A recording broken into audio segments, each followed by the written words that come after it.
गोरखपुर के गोरखनाथ मंदिर में गुरु पूर्णिमा का पर्व श्रद्धा और उत्साह के साथ मनाया गया। विशेष अनुष्ठानों में सीएम योगी ने महायोगी गुरु गोरखनाथ की पूजा अर्चना की।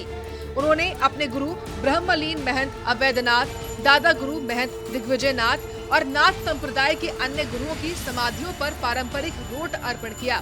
पूजा का समापन भव्य सामूहिक आरती के साथ हुआ। इसके बाद योगी ने मंदिर परिसर में आयोजित 7 दिवसीय श्री राम कथा के समापन समारोह में भी हिस्सा लिया।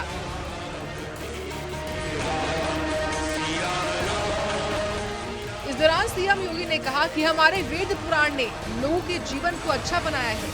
उत्तर से दक्षिण तक लोगों को जोड़ने का काम हमारे ग्रंथों ने किया है।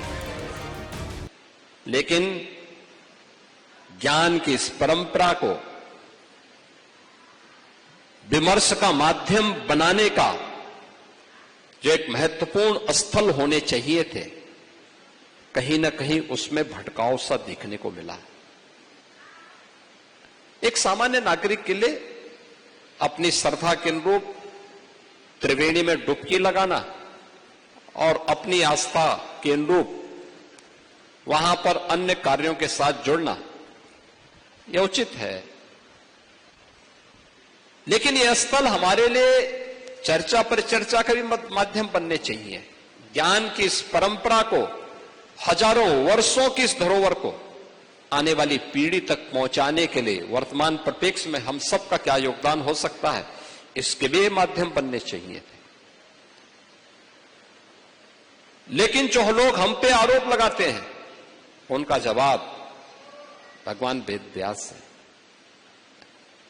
आखिर भगवान वेद व्यास तो हैं जो दुनिया को चुनौती देते हुए कह उठते हैं। जब उन्होंने महाभारत ग्रंथ की रचना कर ली, लोग कहने लग गए क्या है इसमें।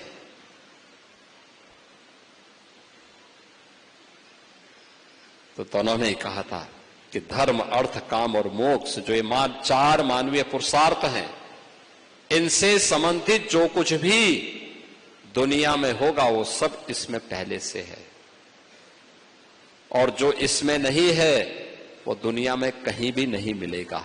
ये केवल भारत का ऋषि ही ये दावा कर सकता है। आप मुझे बताइए, आज के दिन पर किसी वैज्ञानिक ने शोध किया होता और इस प्रकार की विशिष्ट कृति लिखी होती तो उसने पेटेंट कर दिया होता, जिससे कोई दूसरा उस पर कब्जा न करने पाए। हमने कभी पेटेंट नहीं किया, हमने तो सबके लिए सुलभ बना दिया, सबके लिए सुलभ बना दिया। इससे पहले गोरखनाथ मंदिर में जनता दर्शन का आयोजन हुआ, जिसमें सीएम योगी ने फरियादियों की समस्याएं सुनी। स्वास्थ्य, शिक्षा, जमीन विवाद और आर्थिक मदद जैसे मुद्दों पर उन्होंने अधिकारियों को त्वरित कार्रवाई के निर्देश दिए। श्रीमद् भागवत महापुराण पिछले 5000 वर्षों से मानव जाति के कल्याण का मार्ग प्रशस्त कर रही है, हमें जीवन के उन रहस्यों से अवगत करा रही है। उस महापुराण की रचना भगवान वेद व्यास ने ही की थी। पहली भागवत सुखदेव जी महाराज ने सुखतीर्थ में, जिसको लोग शुक्रताल कहते हैं, वहीं पर सुनाई थी। दुनिया के लिए कौतूहल और आश्चर्य हो सकता है,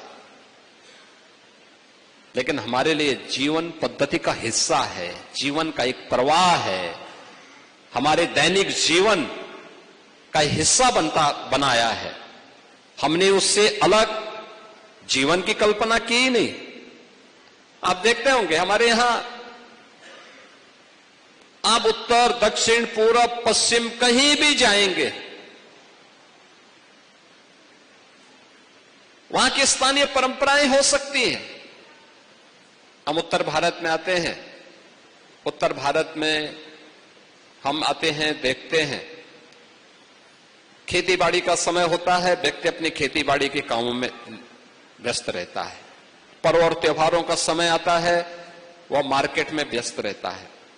लेकिन इसके बीच का जो कालखंड, जैसे ही कालखंड आता है तो उस कालखंड के समय हर गांव में यज्ञ और प्रवचन के कार्यक्रम, रामलीलाओं के कार्यक्रम प्रारंभ हो जाते हैं।